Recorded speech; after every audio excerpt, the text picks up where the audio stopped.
functions of central bank. Now our main topic is what? Controller of credit. We have seen CRR, SLR, okay, repo rate, reverse repo rate, bank rate. Now we will see here open market operation. OMO, open market operation. So open market operation is what?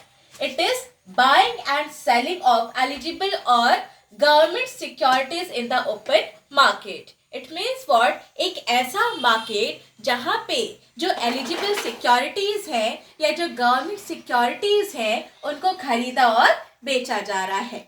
ठीक है.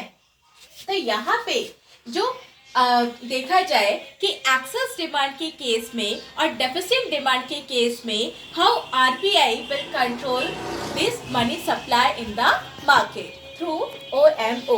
Clear? So what RBI will do here in case of excess demand? Excess demand के case में जो RBI है ये government securities को market में cell करेगी. ठीक है. अगर ये गवर्नमेंट सिक्योरिटीज को मार्केट में सेल करती है तो उससे जो मार्केट का पैसा है ना, वो किसके पास आ जाएगा? आरबीआई के पास, जिससे मार्केट में जो मनी सप्लाई है वो कंट्रोल हो जाएगा. ठीक है. In case of excess demand. लेकिन अगर डेफिसिट डिमांड का केस है, डिफ्लेशनरी सिचुएशन है मार्केट में, तो उस केस में अब आरबीआई क्या करेगी? जो गवर्नमेंट सिक्योरिटीज है उसको खरीदेगी. ठीक है. अगर गवर्नमेंट सिक्योरिटीज को ये खरीदती है तो इसके पास जो पैसे हैं आरबीआई के पास वो कहाँ चले जाएंगे? मार्केट में. तो ऑब्वियसली मार्केट में अगर पैसा गया तो उससे जो मनी फ्लो है वो हो जाएगा मार्केट में, है ना. तो ये किस केस में? डिफ्लेशनरी सिचुएशन या डेफिसिट डिमांड के केस में. ठीक है. तो यहाँ पे हम क्या देख रहे हैं कि ओपन मार्केट ऑपरेशन में आरबीआई क्या कर रहा है? तो ऑब्वियसली एलिजिबल सिक्योरिटीज को खरीद रहा है और बेच रहा है. ठीक है. तो बेच किस टाइम पे रहा है? एक्सेस डिमांड के केस में, ताकि जो गवर्नमेंट सिक्योरिटीज अगर वो सेल करे तो मार्केट का जो पैसा है वो आरबीआई के पास आ जाए, है ना. और डेफिसिट डिमांड के केस में सिक्योरिटीज को खरीद रहा है ताकि आरबीआई का जो पैसा है वो मार्केट में चला जाए और मार्केट में फ्लो हो. ठीक है. नेक्स्ट इज जो यहाँ पे आप देख रहे हो, है ना, सेलिंग और परचेजिंग का. तो this government securities will be open for everybody. ऐसा नहीं है कि ये सिर्फ कमर्शियल बैंक को सेल करेगा गवर्नमेंट सिक्योरिटीज को, है ना. It will be open for everybody.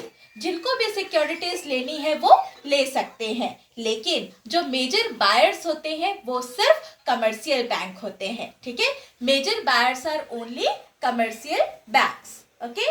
Now next, ये आपका इस टाइप से आप एग्जाम में लिखते हो, लेकिन मैं आपके कॉन्सेप्ट क्लियरेंस के लिए इसका जो मेन कॉन्सेप्ट है ना, जो गवर्नमेंट सिक्योरिटीज का, वो आपको एक्सप्लेन करती हूँ.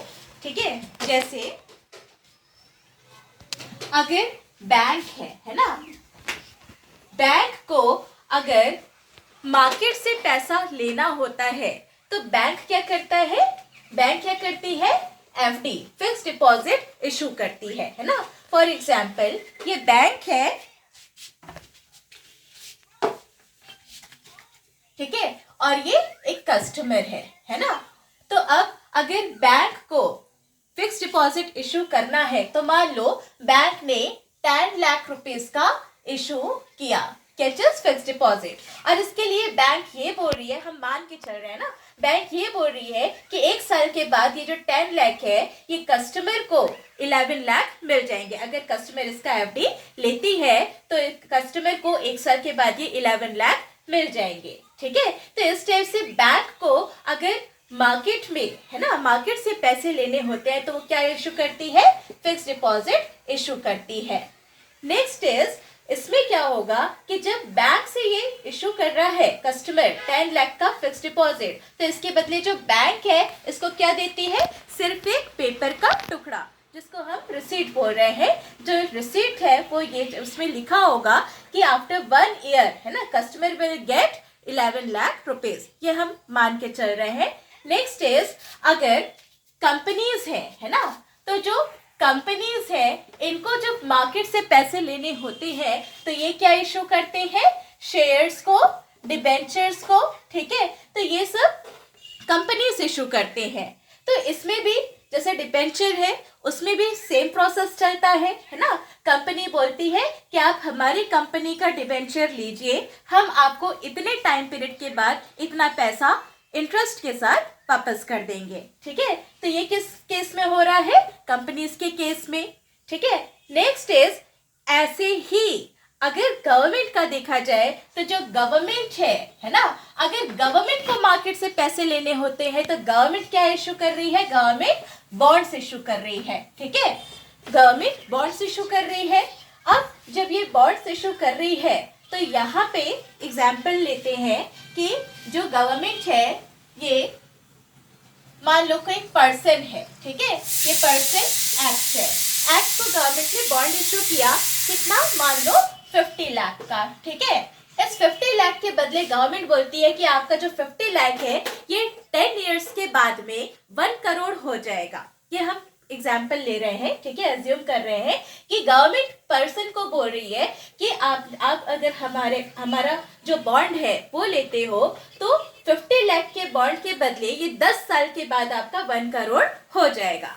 अब यहाँ पे ये जो पर्सन है इसको पता है कि मेरे पैसे तो यहाँ डूबने हैं ही नहीं, डूबेंगे ही नहीं, है ना, और ऊपर से मुझे अपना जो पैसा है वो इंटरेस्ट के साथ मिलेगा, तो ऑब्वियसली पर्सन को क्या हो रहा है, इसको एक्ट को प्रॉफिट हो रहा है, ठीक है। तो इस केस में ये जो गवर्नमेंट है बॉन्ड है ना 50 लाख का, ये 10 साल के बाद इस पर्सन को 1 करोड़ मिल रहा है, तो एक तरह से क्या है, इसकी सिक्योरिटी है कि ये पैसे तो डूबने ही नहीं है, ऊपर से इनको इंटरेस्ट भी मिल जाना है, ठीक है। तो इसलिए हम इसको गवर्नमेंट सिक्योरिटी भी कहते हैं, क्लियर। तो इस टाइप से अगर हम देखें तो जो बैंक है ना, ये क्या कर रहे हैं, एफडी इशू कर रहे हैं मार्केट से पैसे लेने के लिए। जो कंपनीज हैं वो शेयर्स डिबेंचर्स इशू कर रहे हैं मार्केट से पैसे लेने के लिए। ऐसे ही जो गवर्नमेंट है वो बॉन्ड्स इशू कर रही है मार्केट से पैसे लेने के लिए, और सेम इसमें भी यही प्रोसेस चलता है कि इसमें भी इसके बदले गवर्नमेंट पर्सन को कागज का एक टुकड़ा या पेपर का एक टुकड़ा देती है, जिसको हम रिसीट कहते हैं, है ना, कि इतने साल के बाद आपको इतना रिटर्न मिल जाएगा, क्लियर।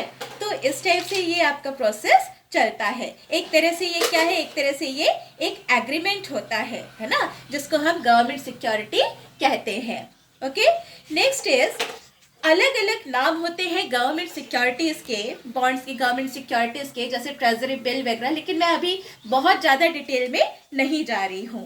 ओके, जो मेन जो कॉन्सेप्ट है आपका OMO के लिए, सिर्फ मैं आपको वो क्लियर कर रही हूँ। सो हियर गवर्नमेंट को बॉन्ड्स इशू करने होते हैं तो गवर्नमेंट RBI के थ्रू करता है, ठीक है।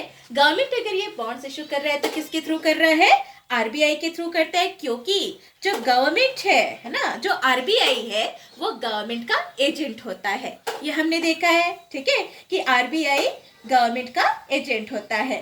तो गवर्नमेंट के सारे बैंक अकाउंट भी किसके पास होते हैं, RBI के पास होते हैं, ठीक है। ये भी हमने देखा हुआ है कि जो गवर्नमेंट है सारे जो उसके अकाउंट, बैंक अकाउंट होते हैं वो किनके पास होते हैं, RBI के पास, है ना। तो जब RBI को लगता है कि मार्केट में एक्सेस डिमांड है या मनी सप्लाई ज़्यादा हो रहा है, तो गवर्नमेंट क्या करती है, जो गवर्नमेंट बॉन्ड्स, RBI क्या करती है, जो गवर्नमेंट बॉन्ड्स है उसको मार्केट में इशू करती है, ठीक है। ये जो एलिजिबल सिक्योरिटीज है उसको इशू कर रही है, जिससे मार्केट का जो पैसा है वो किसके पास आ जाएगा, RBI के पास। और अगर मार्केट में डेफिसिट डिमांड का केस होता है तो what RBI will do here, RBI market से सिक्योरिटीज को खरीदती है, जिससे कि RBI का पैसा किसके पास चला जाता है, मार्केट में, और मनी फ्लो होता है। तो इस टाइप से जो RBI है वो क्रेडिट को कंट्रोल करता है ना। ओके।